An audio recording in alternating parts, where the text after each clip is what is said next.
What's up, YouTube? It's like 3 a.m. Can't sleep. Storms are going on, so I figured I'd record videos because that makes perfect sense. But anyway, here's some Grixis Shadow.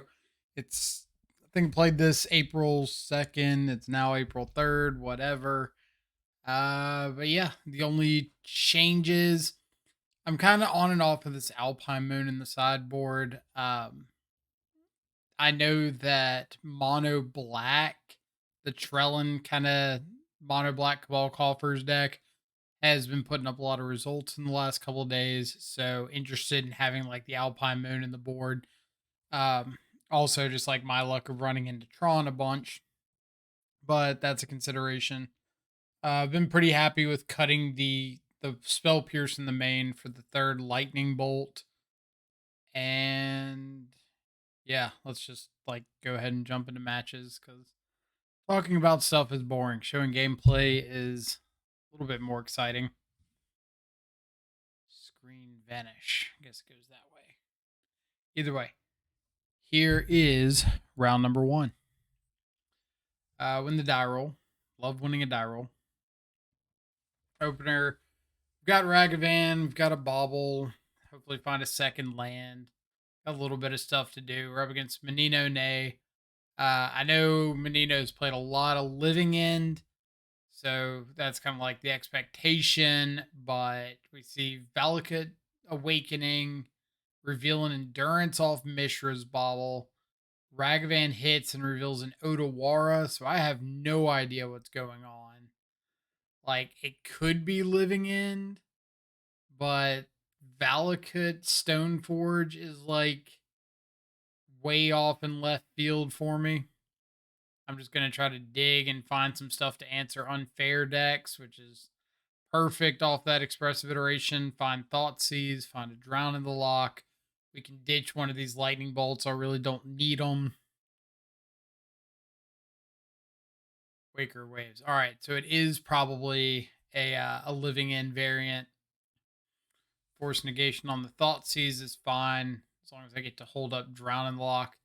So we see Fury there. So it's like some sort of Living End Rhinos esque kind of hybrid. Violent Outburst flips over Furies, Waker of the Waves, Desert Ceradon, uh, Curator of Mysteries. So I'm just gonna go throw a bunch of spells at their face and hit as much as I can. If my opponent does go for a Living End here, I can like terminate my own guy. I've got Kroxa to get back trigger. Next turn, escape Kroxa trigger, and then attack with Kroxa. So hopefully between all that, I can find some way to present lethal. Sideboarding against Living End, just bringing out a bunch of like bolts and unholy heats and stuff like that. Bringing in spell pierces, fluster storms, unlicensed hearse. Keep a hand with this is kind of like a fake it till you make it hand. Like, hey, we've got turn one Ragavan, we've got a whole bunch of draw power. Maybe we can find a counter spell for a Cascade target. And luckily, we do find Drown in the Lock pretty quickly. So we get to answer this Living End, but we do have a Shardless Agent standing in front of Ragavan. Iteration flips over a couple lands and a Shadow. We're just going to attack into the Shardless Agent and pass here.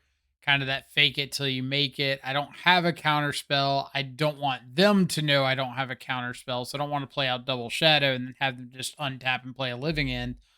But we go to our next turn and find a Drown in the Lock, so we have now made it to the make it part of fake it till you make it.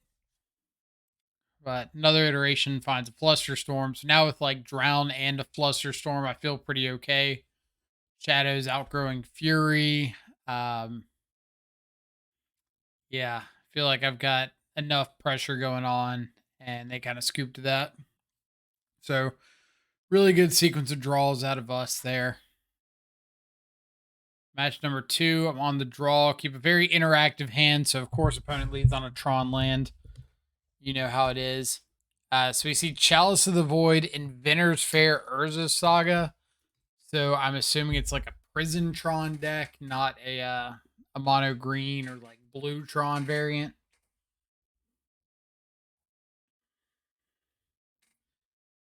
Here, just holding up Drown in the Lock in case maybe we got to counter something on one or two, like a map or um, something similar. Another Chalice on one. This was kind of a bit of a mistake. I went for double unholy heat on the two constructs here because I was thinking, okay, if they get something, I can't have delirium, but I should have just killed the non-summoning sick one, let the other live, and held up terminate or drown and kill it on the instep.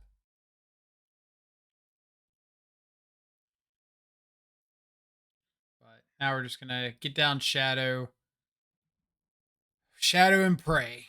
We've got Disruption for these construct tokens. We've got Drown in the Lock to counter anything smaller than like a 6 drop or 7 drop. But it goes for a Walking Ballista for 3. So we do get to counter that. I'm surprised they didn't do the Walking Ballista for 4. But we would have just terminated in response to them like equipping it up with a Basilisk Collar. But we found another Shadow, play it out. We've got Drown and Lock up. Opponent scoops. There were a couple turns in there where we kind of assumed they didn't have anything because they would have played it. Like they had a chance to get oh, let me stop on this hand actually. They had a chance to get Tron on like turn 4 off a map, and they would have had 5 mana available, and they didn't do anything with it. So I kind of just like tapped down low the next turn because if they had 5 mana and they didn't do anything off 5 mana, that means that they're probably top decking, and I don't need to play too scared if their hand's pretty weak. This hand, I actually made a mistake when I kept it. I looked at it and I thought the Watery Grave was a polluted delta, so I kept it based on that. Still wouldn't have been great, but it would have been a little bit better because I would have had access to like red mana. So that was a slight mistake on my part. Either way, sees Spell's Guide and Snaring Bridge. Well, I've got EE for bridge if I can find another land.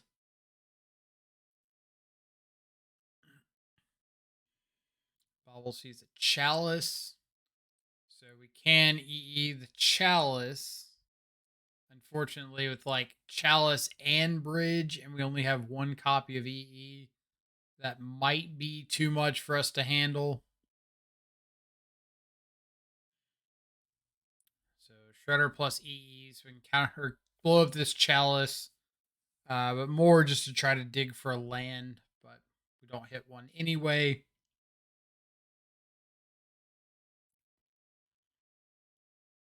Gets Tron online, plays their bridge.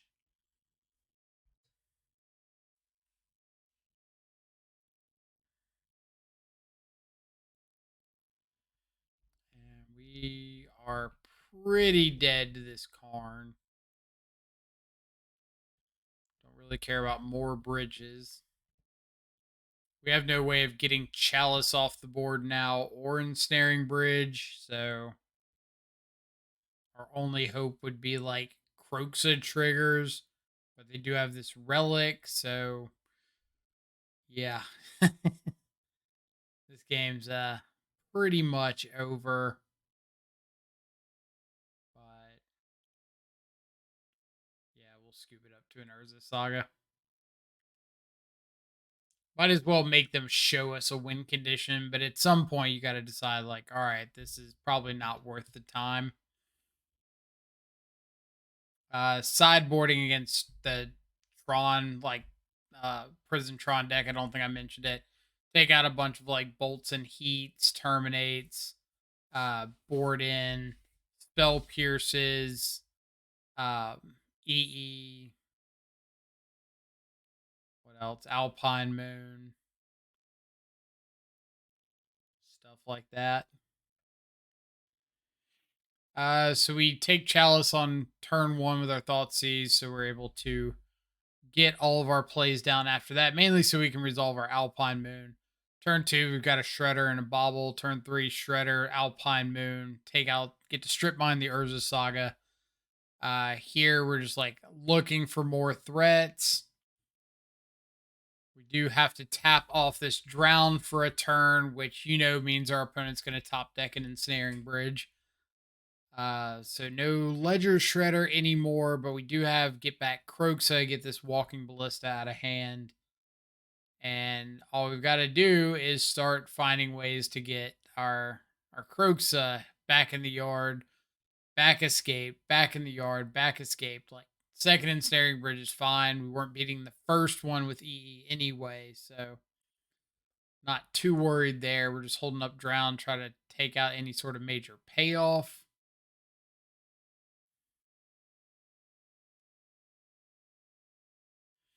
If opponent wants to Blast Zone our Ragavan Alpine Moon, that's kind of fine.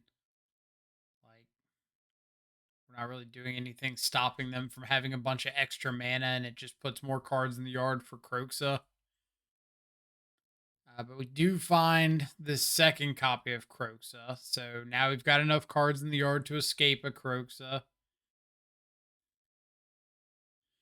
Decide to be a little aggressive here. Ledger Shredder, kill their Spellskite so that maybe I can find like more stuff to do. And of course, I punt there because I tap off of Drown and they immediately find a Mystic Forge. But because I found the 6th land, I can now escape the Kroxa, 3-ball them, and have up Drown in the lock. So hopefully this Mystic Forge isn't too scary. They pay a life and exile the top card. Cool. They pay a life and exile the top card. Now they're dead to a Kroxa trigger. Play another Mystic Forge. That's fine. I just don't want to be like dead to something actual off the top. And we just out of curiosity see what they got. Cool, non-colorless spell. Let's kill our own Kroxa and get back Kroxa again. So nice win for Kroxa. And we get to do that without having to rely on like a Underworld Breach and Bolt, since Bolt would be horrendous in that matchup. Match number 3 on the play, keeping a 1-lander with a Bobble. I see a Swamp on top. The swamp doesn't help cast Iteration or Shadow, so I kind of want to shuffle it away and find like another fetch land. For shadowing, it's gonna be a second. So miss the second land drop off the Bobble, off the draw for turn. Opponent plays Zeotaurus, Proving Ground, Stomping Ground, Goyf. They did not reveal a companion, so I'm not sure if it's Jun Saga or if it's just like Jun mid-range. But we're going to kill off a Tarmogoyf.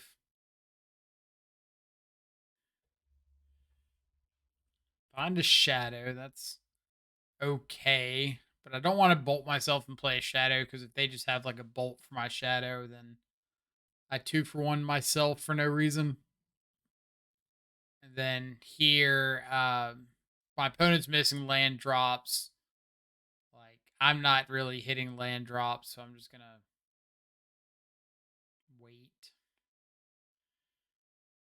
Bait the bolt on a Shadow, bolt ourselves to grow that. The untap of the Fatal Push. So I thought about dashing Ragavan here. I was kind of afraid of another bolt just like taking out my Ragavan. So I was like, all right, I'll Expressive Iteration, maybe find like lands, croaks, or whatever. And of course, Expressive Iteration whiffs. So we go from like being in a really solid spot to being in a not so great spot really, really quickly.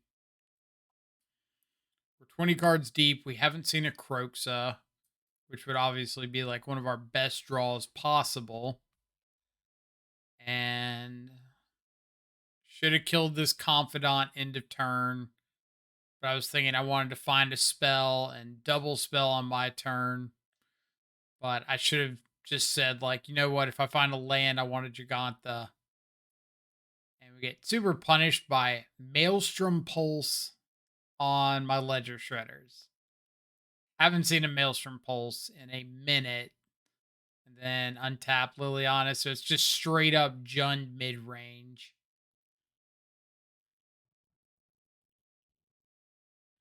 Which is a pretty rough matchup for us. Like it's better for our iteration of Jund or of Grixis Shadow because I'm higher up on like Croxas and stuff. But it's pretty bad for Grixis Shadow overall. Don't really know why they didn't dash Ragavan last turn, but since we were empty-handed,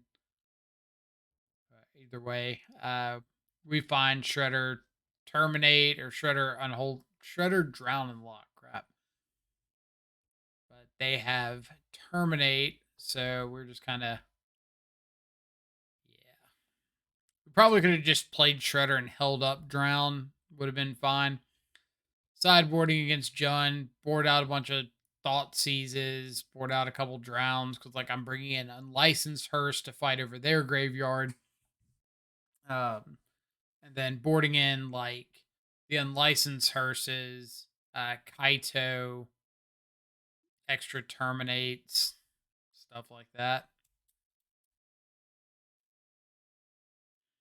They do Inquisition, take our Kaito, and they've got the Bolt for the Shredder.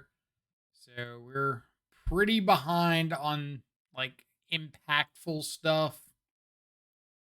But I mean, we do have a couple shadows, and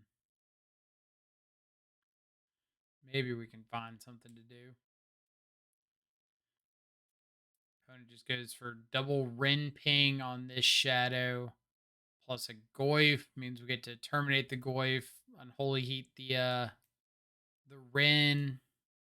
Go to our turn, kind of even on cards. Terminate's okay. Then Rin plus Lily. So if we don't find an answer for something, we can kind of pack it up. Exactly what happens there. If we'd found a land and could have played out the Giganta, then maybe we'd be in an okay spot if they didn't have another answer. But like Planeswalker Value Town is going to be pretty bad for us regardless. So this is match number 4. Opponent leads on an Inquisition off of Blackleaf Cliffs into a dashed Ragavan. So I'm assuming like Scam. Didn't reveal a companion. Uh, pretty easy to make the dash play there. They saw our hand turn 1, didn't see any 1-drop interaction, so pretty free to dash the Ragavan. But turn 2, we can like hold up Thoughtseize or something. I don't want to play the Ledger Shredder and have them like bolt the Shredder and then dash the Ragavan, and that's just a lot to deal with. So instead, we'll just hold up the Terminates. Oh, actual Jund mid-range again. Fair enough. So opponent's got Rin. They've got a Ragavan we know about in hand. They know about Terminate, so makes sense that they wouldn't dash the Ragavan. But at the same time, like I'm a little bit surprised they didn't just play it out. I was like, what else are you doing? Shredder Bobble finds us a Croaksa to ditch the yard and a bolt in hand. So now we're able to hold up the bolt for this Ragavan dash instead of letting it hit us. We could play out the shadow, but it's only a 2/2. It's not like that well protected. I don't really want to play out a shadow that dies to bolt in this kind of matchup. They find a Thoughtseize. They get to take our bolt, dash Ragavan again.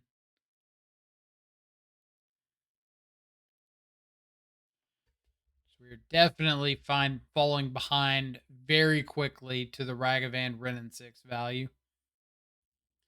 Shocked to see Jund mid-range 2 matches in a row.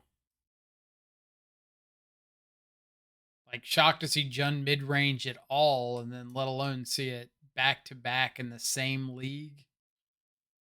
But them's the beats, right?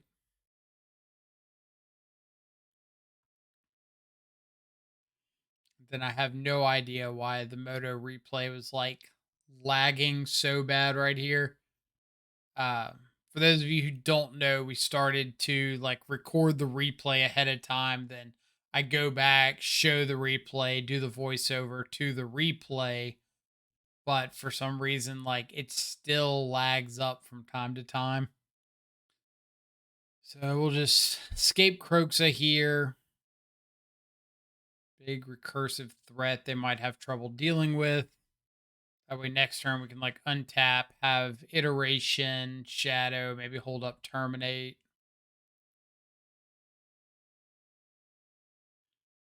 They ditch Ragavan, so kind of thinking they have another Ragavan. And they find a second fatal push. Okay. But we do get a shadow here.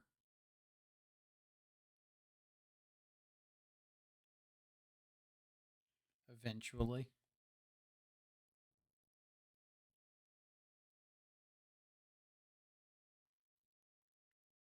Find a drown in the lock off our library. That's pretty okay with us. They've already played a land for turn.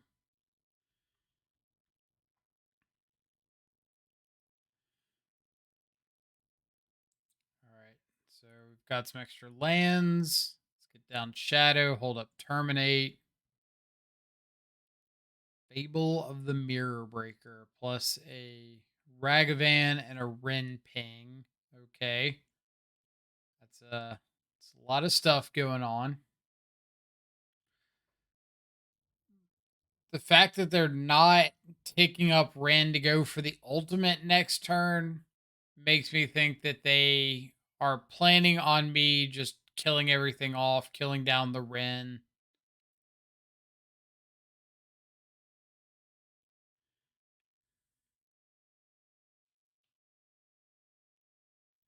And I kind of wonder if I was supposed to expressive iteration, look for a fetch land so I could get back Croxa there. But opponent dashes in a Ragavan, hits us down to 3. So we're dead to a lightning bolt if they have it. I did miss tap. I should have played out the shadow and held up the blood crypt. Iteration sees a thought sees. We're already dead to bolt, so we might as well thought sees anyway. Because if they have the bolt, then we need to take it, so we're not dead to it. But if they don't have the bolt, like they don't, then we're going to cut off the most possible draws to a bolt by taking the Riveteer's Charm. So they'll be able to flip a Fable and have this peatland plus like one of these creatures. So all we got to do is find a removal spell and we can maybe get there. And they find a Ragavan, and as soon as they passed our turn,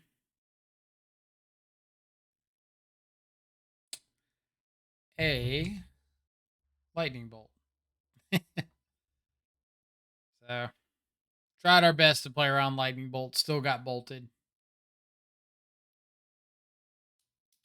Those Ragavan dashes really add up over time. So this is game number 2. Again, sideboarding, taking out a bunch of like thought seizes, bringing in extra terminate, uh, bringing in what's it called, unlicensed hearses. Kind of on and off dress down. It's a lot better if we're up against the Urza Saga builds. A little bit worse against just like value Jun because like all the planeswalkers and stuff. Spell Pierce might be a little better than I think it is, but it's not a card I'm just like overly thrilled to have in. Since opponent did not fetch for this Ragavan, we do have to terminate it. So they get an opportunity to land a Renin 6 here. Pretty rough for us. First can at least clean up the graveyard a little bit. I could play a Shadow here, but I don't want it dead to a Ren ping. So we're just going to have to take this second Ragavan hit.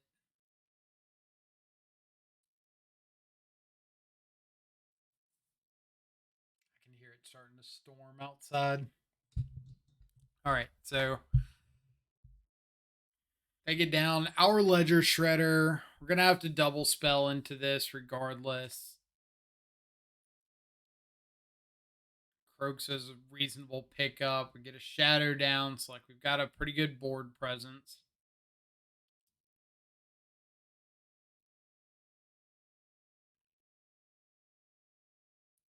So attack in. We're gonna block. Make you spend an extra spell. They go for a K command to shoot the Shredder and blow up the unlicensed hearse. But since we have a spell to discard, we can ditch the Shadow since the Shredder is going to survive anyway. And we get the bonus of them not ditching a spell to grow the Shredder that they took. So now we just get to like untap, escape Croxa. We've got Shredder and Shadow alive. Shadow can attack at Ren and make them make a decision on whether or not they want to save it or let the Ragavan die.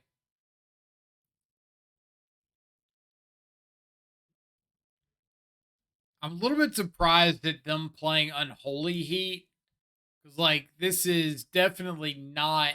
I don't think it's Urza Saga Jund. I could be wrong, but I don't think I've seen Urza Saga Jund not running Giganta. And I don't think I saw Urza Saga any of the 3 games.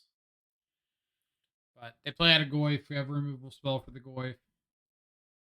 We'll get Kraken for lethal. Otherwise, they'd be chump blocking, and we were just like, we'll sit on our drown and lock, like force the chump block with the Goyf, sit on drown. Game 3, reasonable opening hand. We've got like the Croxa, the 2 Shadows, Kaito. I got Watergrave here because I wanted to give myself a chance to draw Spell Pierce. I think I left 1 Spell Pierce in the deck. And I wanted to give a chance to draw that, but I needed a black source so I could play Shadow or Croxa.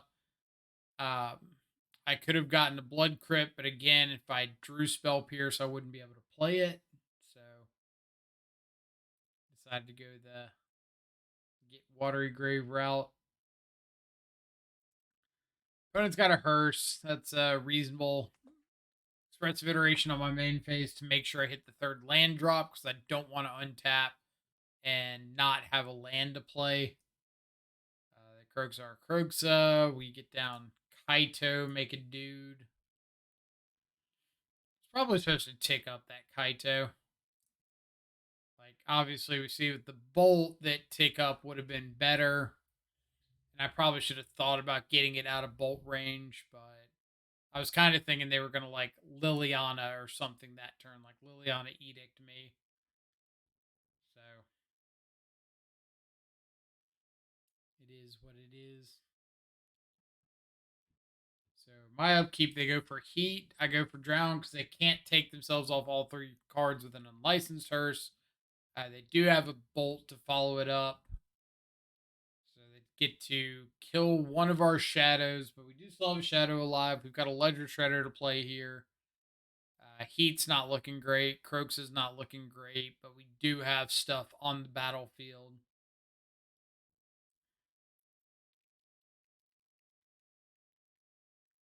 And that's kind of the important thing here is having some sort of a battlefield presence. Like the worst thing that could happen would be opponent plays Fatal Push on a creature, untap Lilia creature. So if I can just like go a little wider than that, then I'm in reasonable spot or a reasonable place. Like I'm not afraid of Damnation in 2023. Heaven forbid. But so kill off a token. Croxa comes down. Croxa triggers. I should have just attacked with the Ledger Shredder here. I honestly, like, kind of forgot that they had enough cards to escape Kroxa, and now they have the ability to just escape Kroxa, crew the hearse, and attack, and it's a forced chump block because I'm going down to 9 off the Kroxa trigger, and the hearse is currently at 10-10. So I'm going down. I can't outgrow the hearse. And looks like opponent's going to see the line.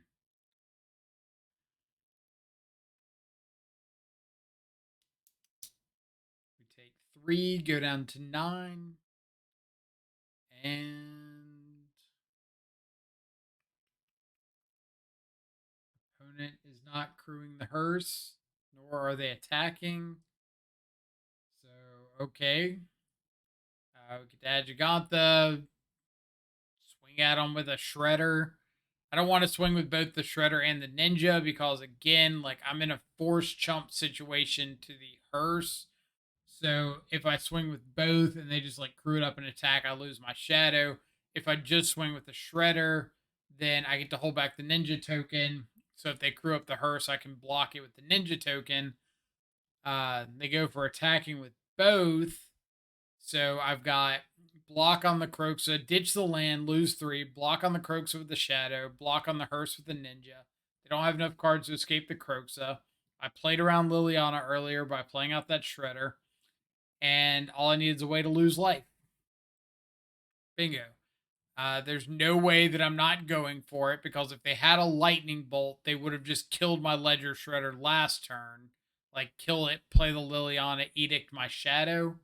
So since they didn't do that, I'm assuming they don't have a lightning bolt, and we're going for it. And on to match number 5. Our 7 had 1 land. I've already gotten burned on a 1-lander today, so I'm not doing it twice. Looks like we're on the draw against Hammertime. Moth Nexus and Tron. We get a Ragavan. They do not have a second land, which means this Thoughtseize is going to hopefully target something juicy. We see Hammer, Pierce, Aid, Pure Steel, Stoneforge. So, like, really, really Thoughtseize proof hand.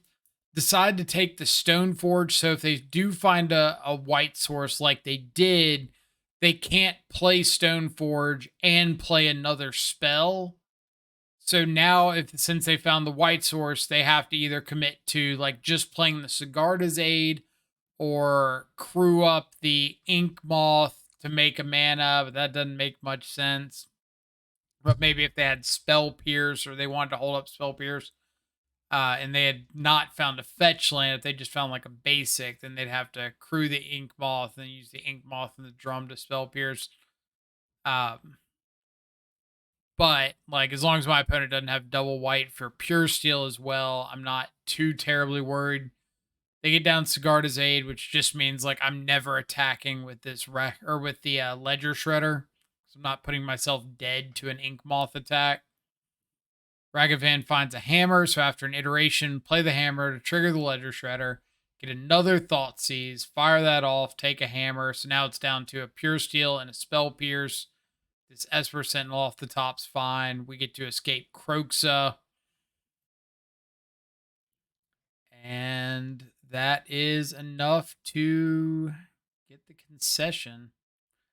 So somebody in the YouTube comments of one of the other videos asked about like putting Fatal Push in over Unholy Heat, and one of the considerations was the Hammertime matchup. And I kind of mentioned that like I'm not losing this matchup enough currently to make myself actively want to add cards in for it. Like I'm already on 2-3 Terminates, Drown in the Locks. In this video, I've got 4 copies of Terminate in the 75. All right, so they've got turn 1 Aid, turn 2 Sanctifier. We're going to hold up Drown in the Lock for a hammer and pray. Cool, get to hit the hammer. Cool, we don't get to hit the second hammer. So this is one of those modern games of like, you can't beat the nuts. I cannot beat my opponent having turn 1 Sigarda's Aid, turn 2 Sanctifier, Only one card in their graveyard. Turn 3, double hammer. Like, cool. So this is game number 3. Lead off with a fetch and pass, hoping we can convert on this Unholy Heat. If my opponent played like an Esper Sentinel, I'm still firing off the Unholy Heat. Go for the Thoughtseize over the Ledger Shredder here because between like Sanctifier on Vec and Pure Steel Paladin, Stoneforge Mystic, I think there's a lot of really good 2-drops that I'd like to hit. And I'd like to set myself up to just like iteration to find more lands next turn. Please no Spell Pierce. All right, cool. So we get a little draw 2 action off our iteration, finding a Shadow, adding a Bolt to hand.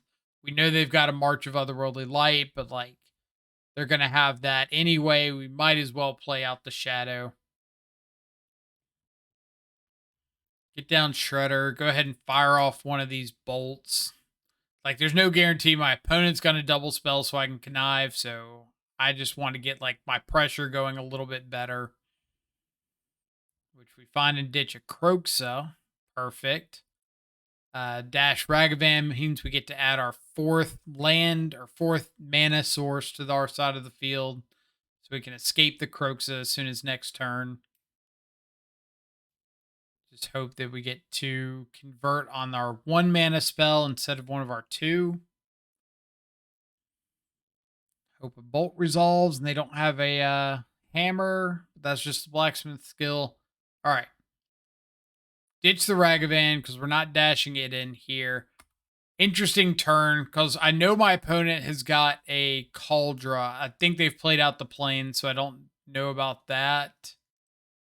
But I think there's a chance I might actually know the planes. Like, it might have been a situation where all of the lands they've played out have been all fetches that I didn't know about. So I can't remember for sure. Either way, I'm going to bobble the top of their library, see if it's something I care about. It's a hammer, so I know I don't want to escape the Kroxa. I need to just kill this kill the Pure Steel Paladin right now. Hold up Drown instead of going for the Kroxa. Then here, we get to put them down to 2, escape the Kroxa. We know they've got Cauldra Colossus Hammer that we saw off the top. Ditch the hammer, so their last card's a Cauldra. We really don't care about that. We can Drown in the Locket if they do cast it, but essentially we're just Drown in the Locking anything that they put on the stack. And that's enough to get us the win there. So nice little 4-1 league for the Shadow enthusiasts at home. Definitely rough to lose to Jund mid-range with like 3 Kroxas in the deck. But sometimes things just line up awkwardly. Wrenn 6 is not a card. Wrenn 6 and Liliana are both cards we don't deal with particularly well. Wrenn 6 has a lot of effects beyond just making their deck significantly more consistent. A lot of the times it's also nuking their graveyard to make our Drown in the Locks worse. In the case of the second match against Jund, they did have Unlicensed Hearse, which made like our Unholy Heats worse, our Kroxas worse, our Drown in the Locks worse. So just like a whole slew of stuff in our deck that became significantly less impactful because of one card on their side. If you are expecting more Jund mid-range, if that's something in your local meta or something you've seen more online, then I would consider going up on like maybe K commands. Turok's also reasonable in the matchup is just like a 2-for-1. And ultimately it comes down to like who takes more advantage of their 2-for-1 spells. But other than that, I hope you enjoyed the video. I hope you enjoyed the voiceover. If you haven't yet, if you're enjoying the YouTube content, the best way to let us know is to subscribe to the channel. And that way you get notified whenever any new videos come out. It helps us grow the YouTube presence. And yeah, if there's anything you're really wanting to see, leave a comment down below. Probably going to be playing some Grixis Shadow in the near future, so look forward to those videos. Otherwise, have an awesome rest of your day. Stay safe, enjoy some good food and company. I'll catch y'all back live later at the Twitch link down below. So, adios for now.